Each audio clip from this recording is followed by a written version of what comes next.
canal de difusión ideológico-cultural favorito.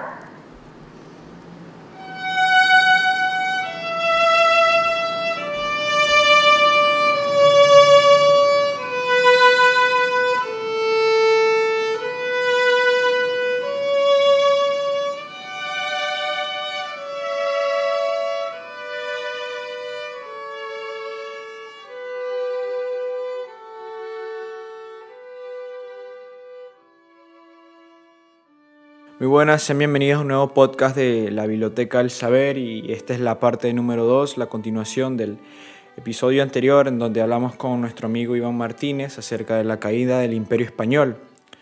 Lamentamos la tardanza en publicar esta segunda parte, pero no fue posible debido a los problemas que ha traído este 2020, cosas de tiempo, etc. Varios motivos personales por el cual tanto Ismael como yo no pudimos traerles esto antes.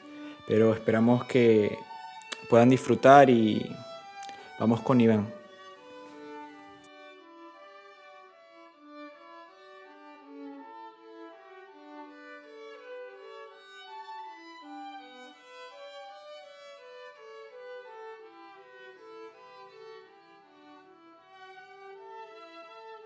Hola amigos, yo creo que es buen momento para continuar con la explicación que estamos llevando a cabo. Nos habíamos quedado pues con el 23 de mayo como la fecha oficial de la guerra. Es esta fecha porque la Gaceta de Madrid, que vendría a ser lo que es el BOE en la actualidad, pues publicó las abdicaciones 2 o 3 días después. Entonces está establecida en el mundo académico como el 23 de mayo como la fecha oficial, quitando este 2 de mayo más mitificado que realidad. En consecuencia, pues tenemos la nación en armas, haciendo la guerra al francés por voluntad popular de elegir a su rey. Este no era otro que el ya citado Fernando VII, una guerra con varias características.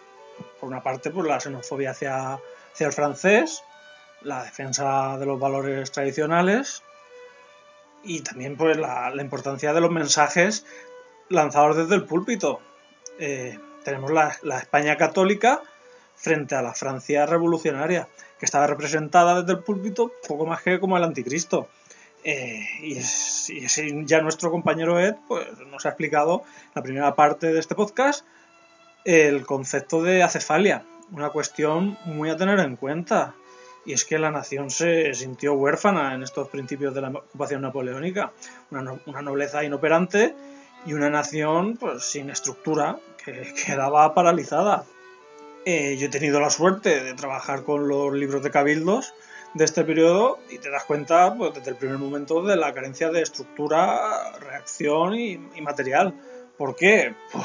Pues por las fechas que hacen referencia a la guerra, que son muy tardías. También hay poca iniciativa y el punto más sangrante es el material. Te das cuenta de la ruinosa situación en infraestructuras, armamento y organización.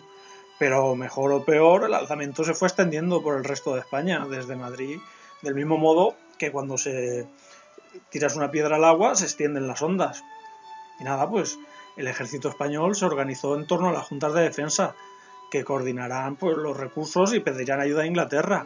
Estas juntas pues, se iban creando en las ciudades conforme se alzaban contra Napoleón y con un marcado carácter burgués. La burguesía será protagonista dando la respuesta que no supo dar la nobleza.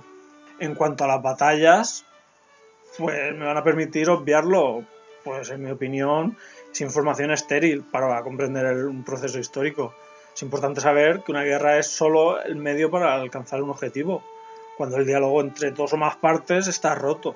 Así que, explicando esto, pues debemos saber la superioridad francesa pues, supondrá que controlen casi toda la totalidad de la península y que solo quedará la plaza de Cádiz como la única fuera de su control. Esta era abastecida desde el mar por los británicos. El ejército español, consciente de su inferioridad, pues evitó la batalla de frente, aplicando la guerra de guerrillas. Pues, estos son ataques selectivos cuya finalidad es atacar rápido y huir para pillar desprevenido al rival. Esto es como si te tienes que pelear con un boxeador profesional, con Mike Tyson. Pues no vas de frente, le pegas por la espalda y te vas corriendo. Entiéndanme ustedes. Y nada, pues manteniendo la plaza de Cádiz libre, pues en este punto me gustaría destacar por una sencilla razón, por su labor política. La Junta Central se encontraba en Cádiz y ya en 1810 será sustituida por el Consejo de Regencia. En Cádiz se dará el proceso constituyente que tendrá como resultado la promulgación de la primera Constitución española.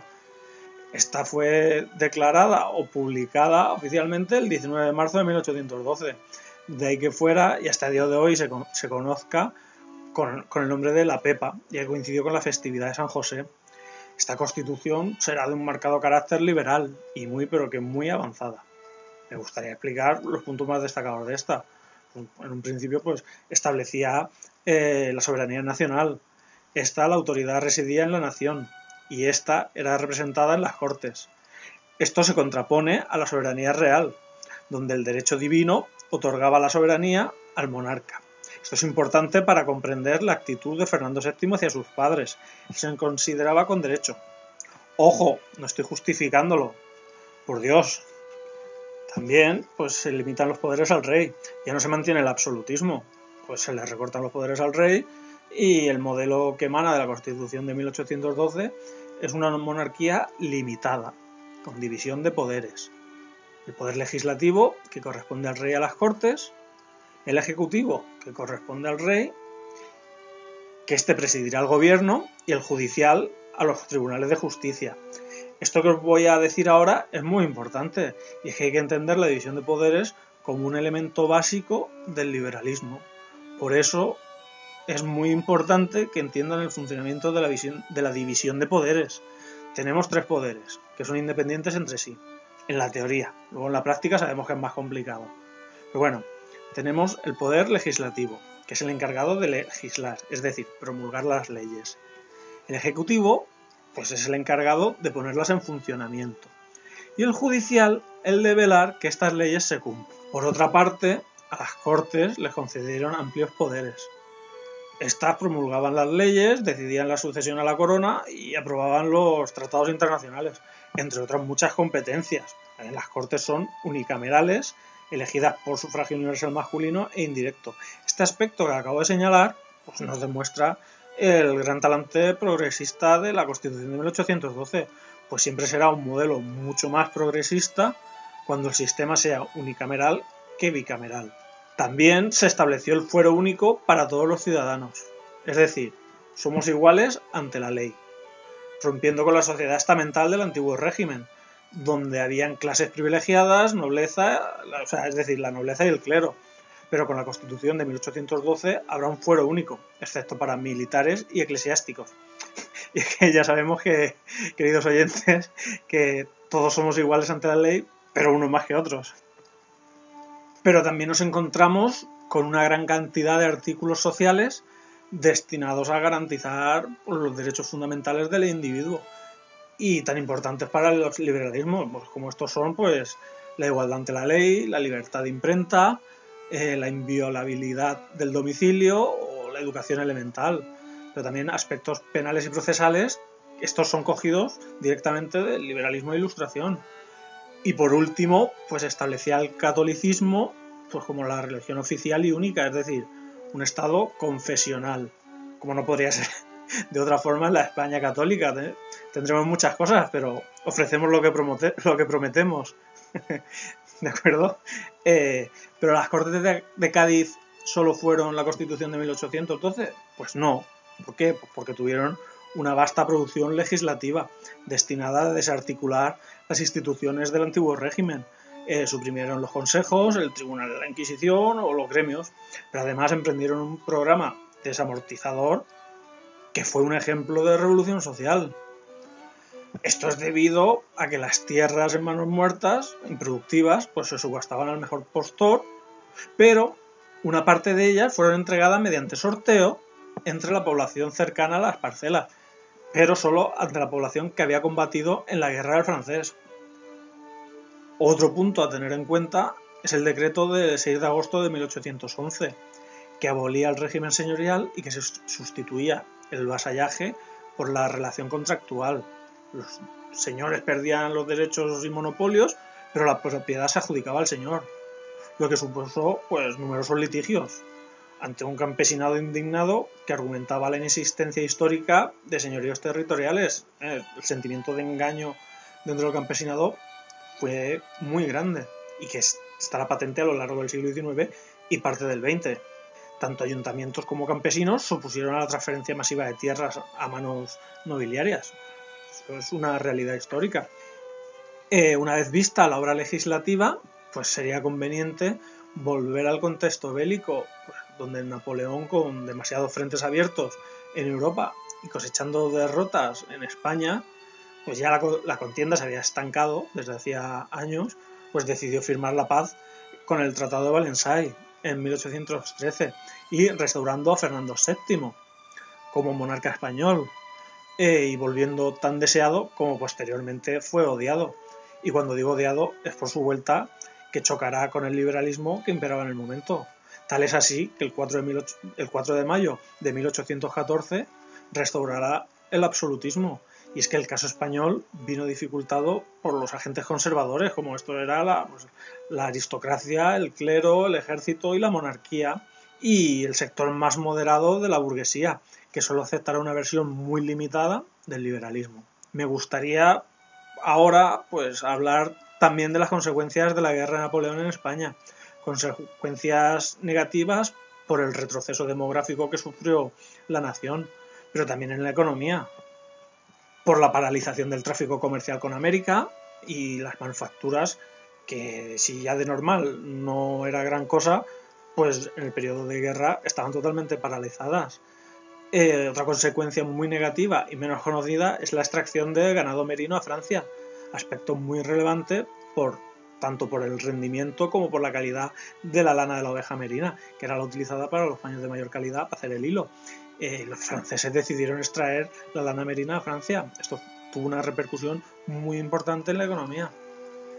Y pues no podemos olvidarnos de los costes sociales, que de una sociedad dividida entre absolutistas y liberales, donde las siguientes décadas se vivieron unas luchas fratricidas entre ambos grupos, pero totalmente. Y no podemos olvidarnos de los afrancesados, que es como se conocían a los españoles que comulgaron con el ideario de los Bonaparte. La mayoría de ellos eran funcionarios que vieron con buenos ojos la llegada de José I. Tras el triunfo liberal al principio y posteriormente los absolutistas pues fueron los grandes damnificados, quedando repudiados y marginados de la sociedad. Y cómo no, pues las consecuencias políticas. Será sobre todo el inicio de la independencia americana, que nuestros compañeros Eduard e Ismael nos están explicando también. Y para concluir esta charla con ustedes, pues me gustaría recalcar que en definitiva el motivo fundamental de este alzamiento fue la no aceptación de cambio de dinastía ante un mitificado Fernando VII que se había labrado una gran imagen pública en tiempos del reinado de Carlos IV, siendo la figura donde el pueblo español pues, veía el renacer de un imperio en decadencia, por no decir hundido, y que fue el rey por la decisión de los españoles. Y es que esta invasión napoleónica pues es el punto de inflexión para el imperio español, tanto en cuanto a partir de este momento el imperio español pasa a ser una potencia de segunda o tercera división, ya no tendrá relevancia en posteriores conflictos internacionales. Y es también importante saber que entre 1808 y 1814 pues este sexenio supondrá una ruptura total, ya que desde este momento pues nada volverá a ser igual. Queda establecida la tradición juntista y guerrillera que se mantendrá a lo largo del siglo XIX.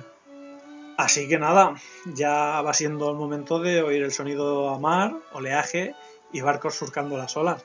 Pues es el momento de ir a América y que nuestros compañeros continúen. Un placer y muchas gracias por su atención.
Bueno, una vez pudimos escuchar la explicación de nuestro compañero Iván, muy buena por cierto.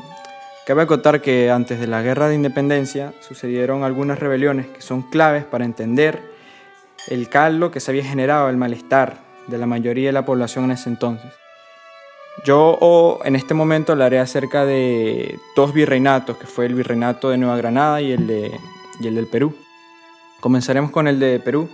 Resulta que Tupac Amaru decía que era descendiente de los incas. Y bueno, lo que sucedió fue que a las Indias habían llegado una especie de corregidores fiscales que lo que se encargaban era de recaudar muchos impuestos, pero resulta que esas personas tenían un poder, lo que se podría decir como de alcalde, y tenían mucho poder. Entonces el corregidor que llegó en 1753 a Cusco empezó a explotar a toda la comunidad indígena de la sierra.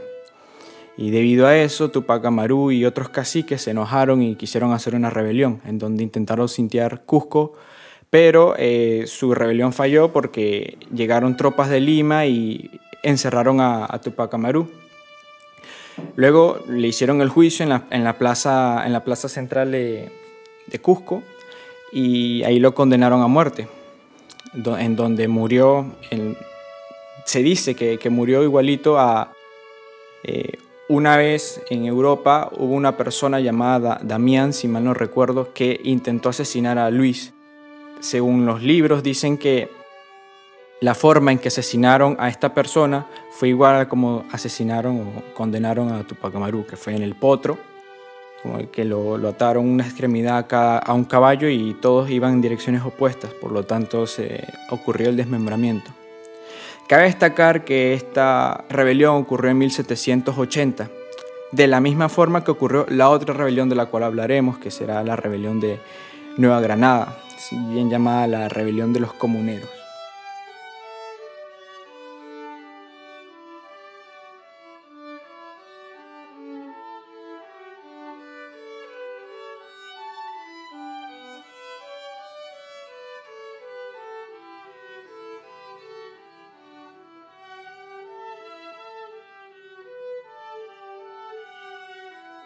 Lo que sucedió el 16 de marzo de 1781 fue que en la provincia de Socorro, en Santander,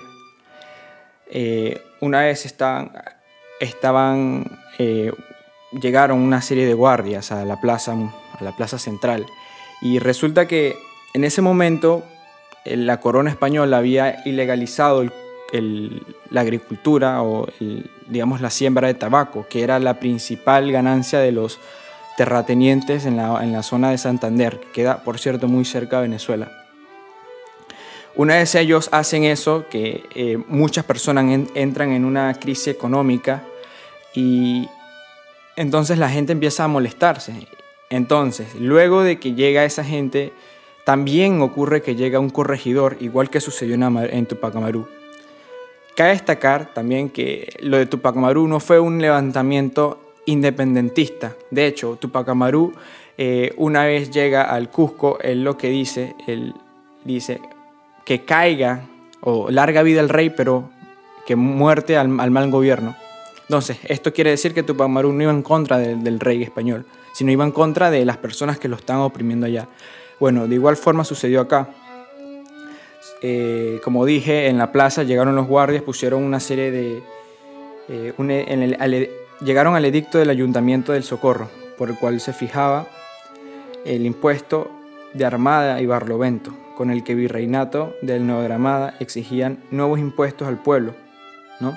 Entonces, dado eso, Manuela y toda la muchedumbre que estaba ahí en la plaza, ella llegó al frente de los guardias, agarró el papel y se lo pasó por el trasero. O sea, prácticamente dio a mostrar que no le importaba un comino, y a partir de eso la gente empezó a rebelarse, ¿no? Agarraron a los guardias y bueno, resulta que toda esa rebelión cayó a manos de un líder llamado José Antonio Galán, que fue también un hijo de una persona o de un sembrador, un terrateniente de tabaco, y también había perdido, obviamente, todo. Y bueno, él empieza a liderar esta rebelión que alcanzó los 20.000 hombres aproximadamente. Y bueno, ¿cómo terminó esta rebelión?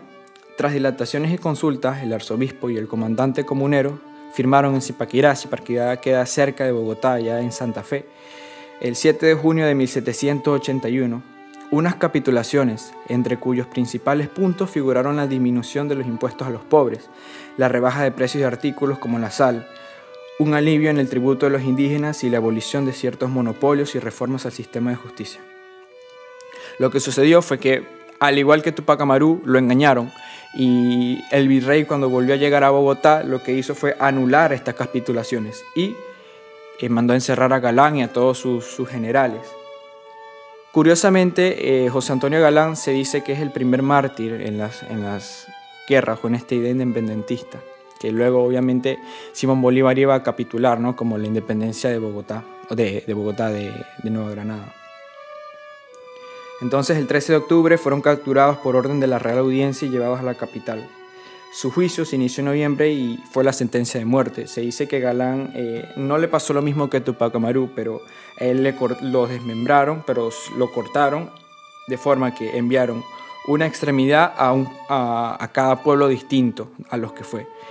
Entonces, bueno, por ejemplo, la cabeza terminó en Santander, una mano terminó en un pueblo que queda cerca de Santander y así sucesivamente. Es muy importante decir que estos hechos históricos, tanto la rebelión de Tupac Amaru como la rebelión de los comuneros, porque ese fue el nombre que se le dio, estaban evidenciando que el sistema colonial español había entrado en una etapa de crisis. Las obsoletas instituciones socioeconómicas y políticas que la España cristiana y feudal había implantado en sus dominios de ultramar, es decir, acá en las Indias, con su secuela de explotación a la persona humana, no podían menos que incubar en las clases sociales sometidas al régimen una profunda insatisfacción, que en estado latente amenazaba con exteriorizarse cuando las circunstancias fueran propicias. Luego sabemos que todo lo que sucedió, pero ya hablaremos de eso en otro momento.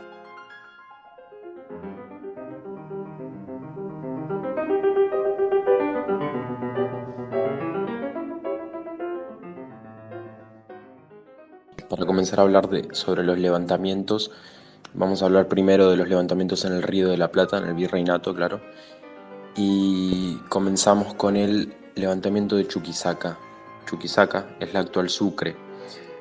El 25 de mayo de 1809 sucedían debates en la Universidad de San Francisco Javier y estos debates estaban cuestionando qué se iba a hacer con el poder. En estos años lo que había sucedido eran las abdicaciones de Bayona, cuando Carlos IV cede el poder a Fernando VII y cuando ellos están en el palacio, Napoleón bajo presiones hace que Fernando abdique a favor del padre y que Carlos abdique a favor de Napoleón y luego Napoleón a favor de su hermano José.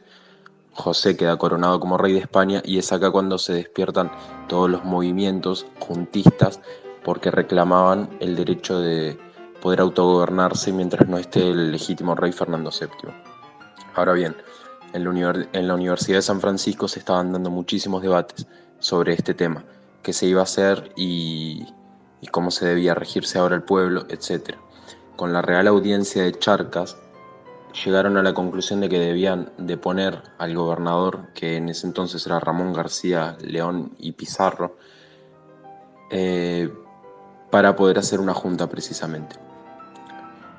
¿Por qué? Bueno, esto era bajo la excusa, digamos, de que él iba a apoyar a Carlota. Carlota era la hermana de Fernando VII, hija de Carlos IV también, y era la consorte del rey de Portugal.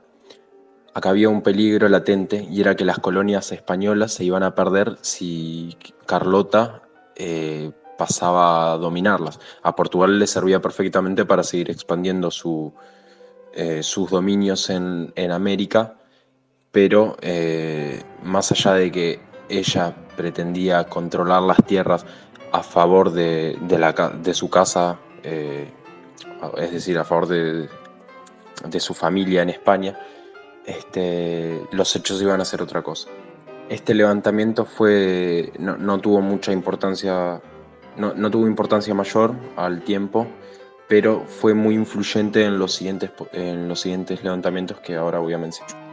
Hay que agregar que la universidad se declaraba a favor de Fernando VII, y es una política que tomaron muchísimos movimientos que luego serán independentistas.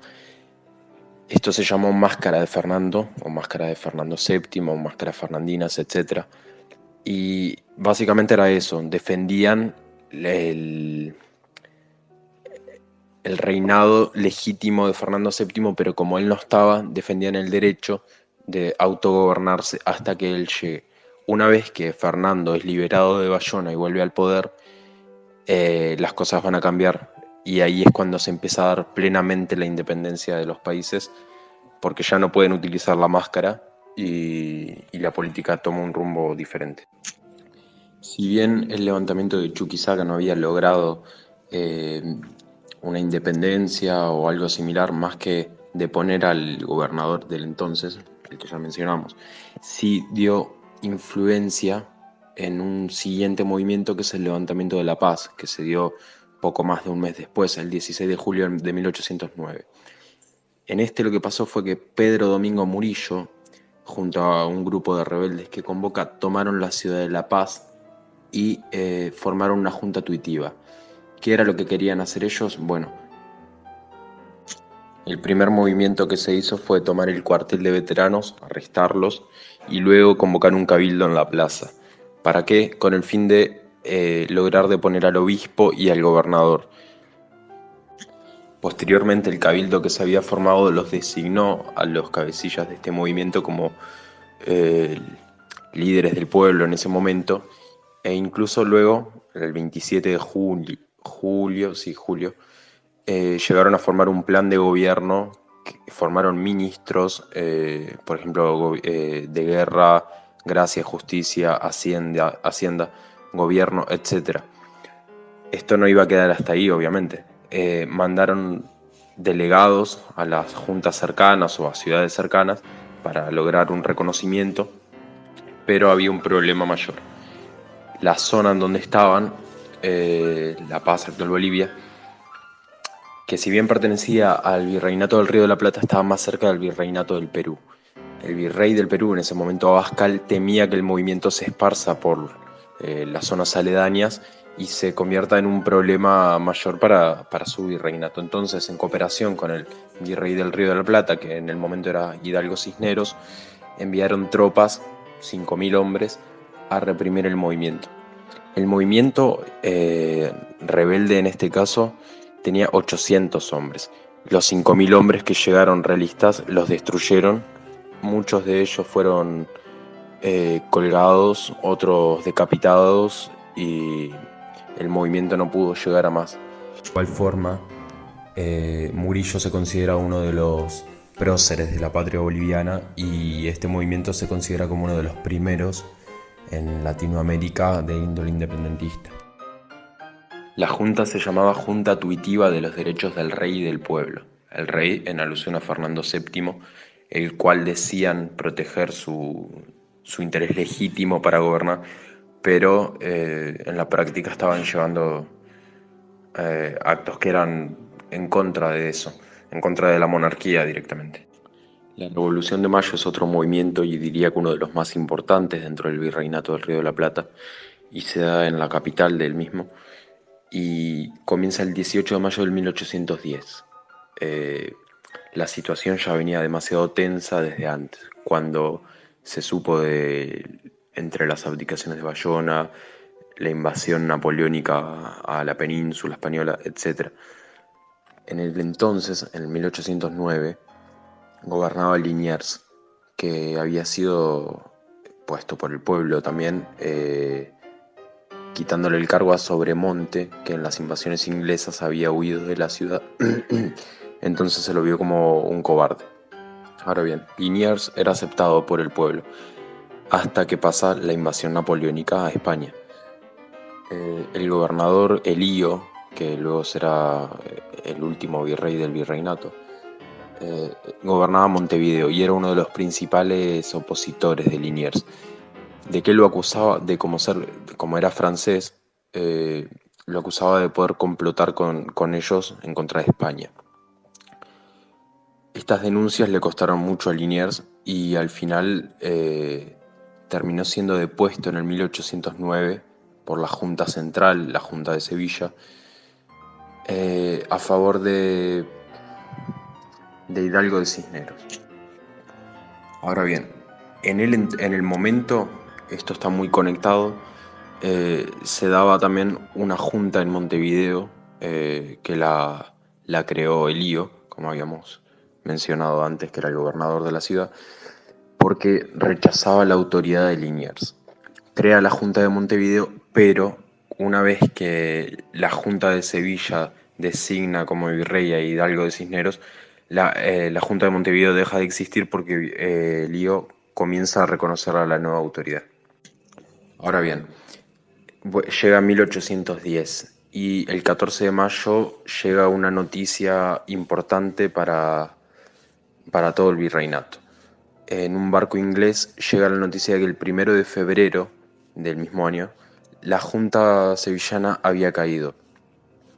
Primero llega en ese barco, luego llegan otros barcos con noticias similares, de que hablaban más o menos de fechas similares, o qué estaba pasando con los representantes de esa junta que se habían ido a otra, etc.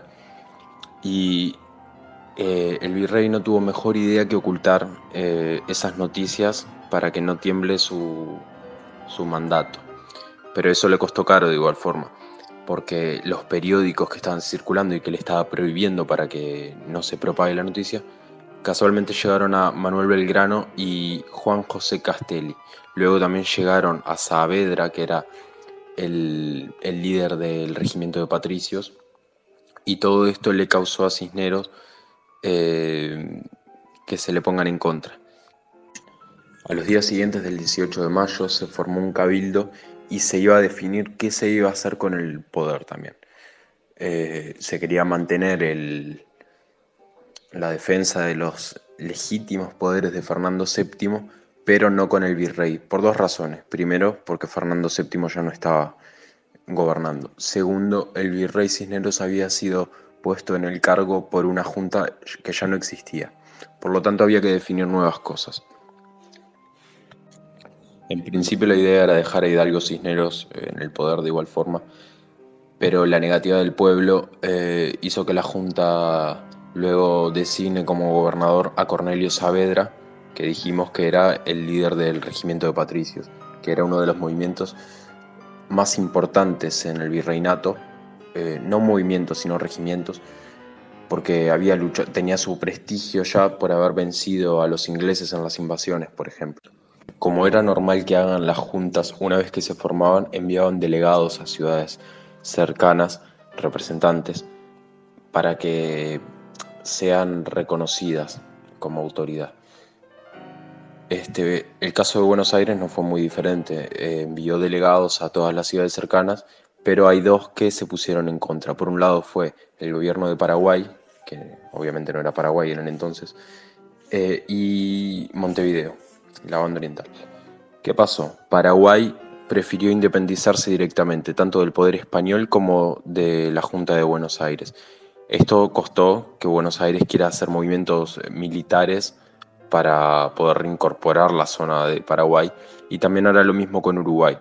Elío no reconoce lo que se estaba haciendo en Buenos Aires, la Junta bonaerense, porque reconoce la Junta Central de España.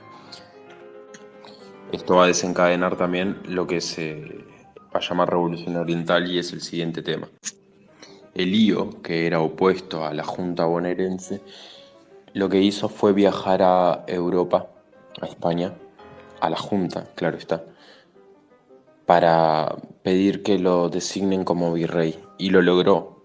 Entonces Montevideo pasó a ser la capital del virreinato del Río de la Plata. En principio el pueblo lo apoyaba, pero luego se va decantando hacia la Junta de Buenos Aires. Es entonces el 28 de febrero de 1811 y se da un acontecimiento que marca el inicio de la Revolución Oriental, y es el grito de Asensio. Dos capataces, Venancio Benavides y Pedro Viera, se hacen una proclama cerca de un arroyo, el arroyo Asensio, en un lugar icónico que acá se dice Piedra Alta. que proclaman la independencia, la lucha por la independencia, el apoyo a la Junta de Buenos Aires, el rechazo a los realistas, claro. Y así van, se arman y toman las ciudades cercanas de Mercedes y Santo Domingo de Soriano.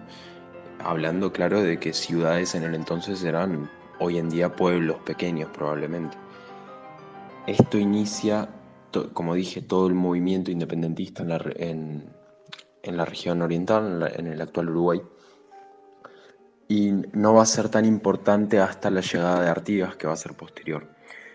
En el entonces, 1811 también, es cuando el gobernador Elío había viajado a España y posteriormente ya regresa con el título de virrey. En el 1812 le declara la guerra como virrey a la Junta de Buenos Aires y esto, bueno, va a desplegar varios acontecimientos interesantes, por ejemplo, de la toma de puerto en Buenos Aires por parte de Montevideo, etcétera, etcétera. Por el entonces, Artigas, que luego será el líder del movimiento independentista en Uruguay, estaba en una misión en Colonia del Sacramento, bajo el mando realista, pero por unas peleas que tiene con su superior, decide fugarse y brindar sus servicios a la Junta de Buenos Aires. Es ahí cuando ellos le dan algunas tropas y demás, y él emprende la marcha sobre Uruguay para tomar Montevideo. Artigas ya iba teniendo cierta reputación en la zona, era conocido por tanto los gauchos como los indios, porque él, que en su tiempo era contrabandista, y el poder español le dio un perdón a cambio de que él controla el contrabandismo en las zonas en las cuales lo hacía, porque conocía a quienes lo hacían, cómo se hacía, etc. Entonces ya tenía su cierta influencia. Pasa el tiempo y se da la primera batalla en la zona oriental, en la banda oriental. Fue la batalla de las Piedras, 18 de mayo de 1811 también. En esta las fuerzas artiguistas logran derrotar a las realistas de Montevideo.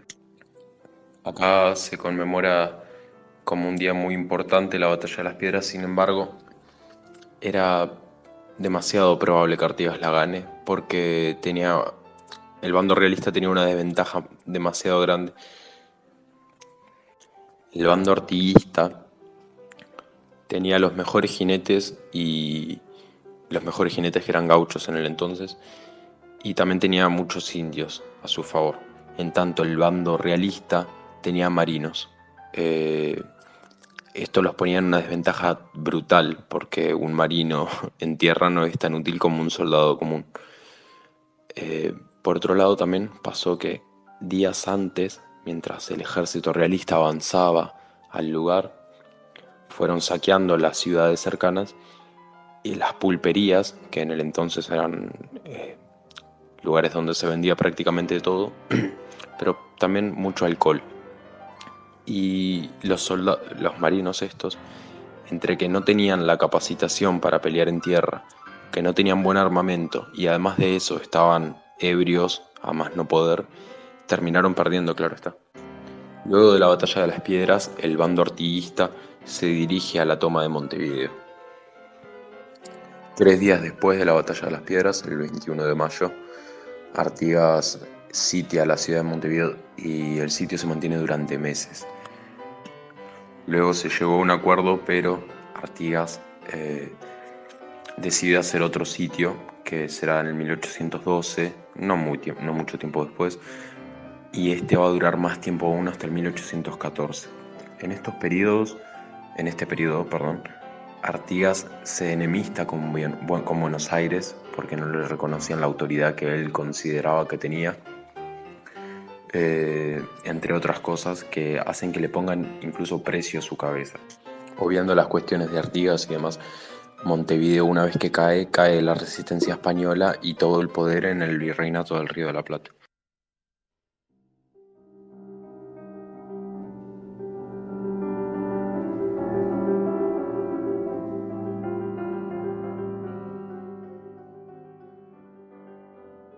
Para iniciar con el virreinato de Nueva España, vamos a hablar del levantamiento de los machetes, rebelión de los machetes, que no fue ni siquiera una rebelión porque fue frustrada, y esto se da en 1799. Pedro de Portilla, un joven trabajador de origen humilde, convoca a un grupo que no eran más de 20 personas o un aproximado, entre amigos y familiares, todos jóvenes también. La idea de estos era tomar el Palacio del Virrey, secuestrar a las autoridades, robar el dinero que allí había y luego proclamar la independencia de Nueva España. Ya era un movimiento bastante utópico, ¿no? Bien, una vez que declararon la independencia de Nueva España, la idea era expulsar a los peninsulares, o sea, a los españoles no criollos, claro, de Nueva España, y luego formar una junta donde se decía qué forma de gobierno aplicarse. Ellos preferían una república como se estaba organizando en Estados Unidos. Pero bueno, se llamó Rebelión de los Machetes porque fue el arma que más juntaron. 50 machetes, otros dicen sables, pero no por nada se llama Rebelión de los Machetes. 2 pistolas, 1.000 pesos y bien, nada más.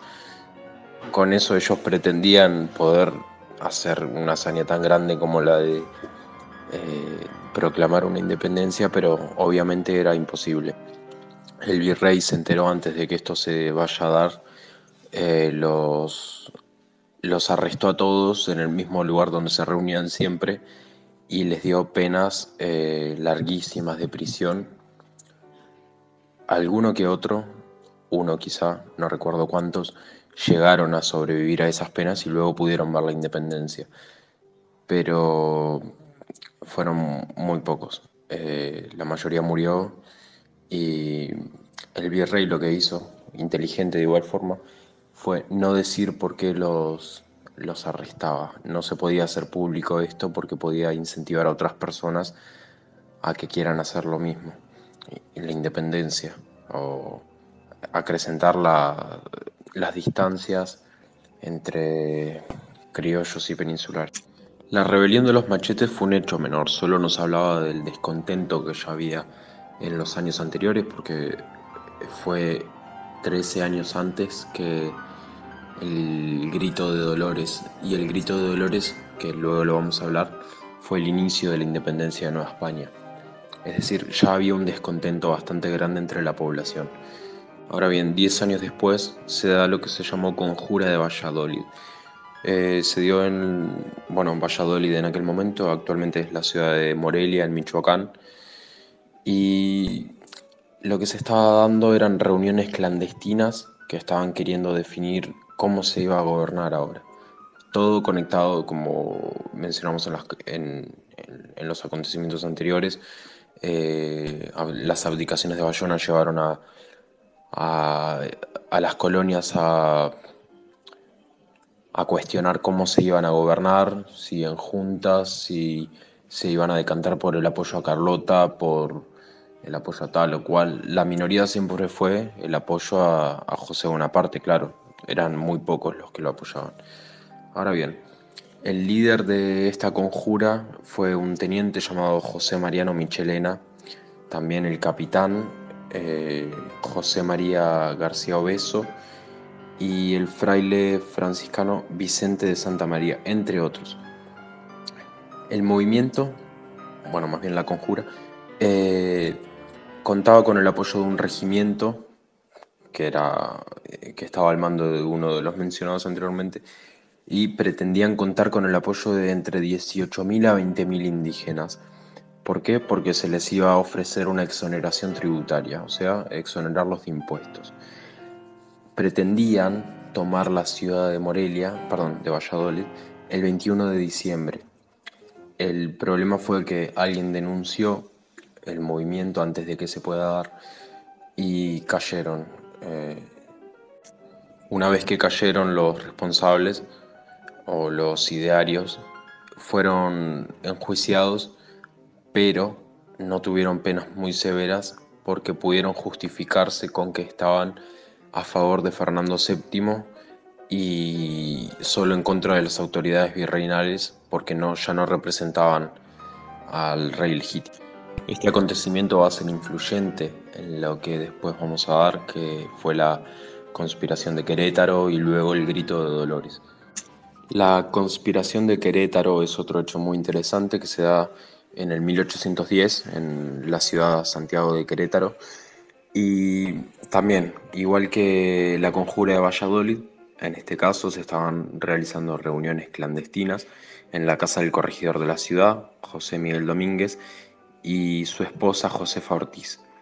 Participaban otros como el militar Ignacio Allende, el sacerdote Hidalgo, que luego va a ser importante, entre otros. El plan de estos conspiradores era levantarse contra el virreinato, destituir a las autoridades peninsulares en pro de las criollas, cambiar el trato injusto que recibían como criollos, indios y demás por parte de los peninsulares, claro está. Y bien, la idea era el 1 de octubre iniciar un levantamiento, pero no se pudo dar esto. ¿Por qué? Porque el 11 de septiembre aproximadamente se realiza una denuncia, se le denuncia a las autoridades esta conspiración, y el 12 de septiembre Josefa Ortiz, la mujer del corregidor, envía como mensajeros a alertar a los otros participantes de lo que pasó, de la denuncia. El sacerdote Hidalgo, que habíamos mencionado que iba a ser importante, el 16 de octubre va a realizar lo que se llamó Grito de Dolores, que es lo siguiente. Una vez que sabe de que la conspiración fue frustrada, no le queda más opción que actuar rápido, y es así como en la ciudad de Dolores, donde él era sacerdote, en el pueblo, perdón, de Dolores, convoca un cabildo en la plaza. En este cabildo lo que él hace es invitar al pueblo a sublevarse contra las autoridades virreinales. Para convencer más aún al pueblo, les ofreció algunas cosas, cosas como la exoneración de impuestos, de la que se hablaba ya en la conjura de Valladolid, también una paga a quienes tengan caballo y se unan al movimiento, y media paga a los que se unan de a pie. Bueno, el movimiento fue creciendo de cientos a miles y a decenas de miles, y esto supone, el Grito de Dolores, supone el inicio de la independencia de de Nueva España, que terminará recién muchos años después.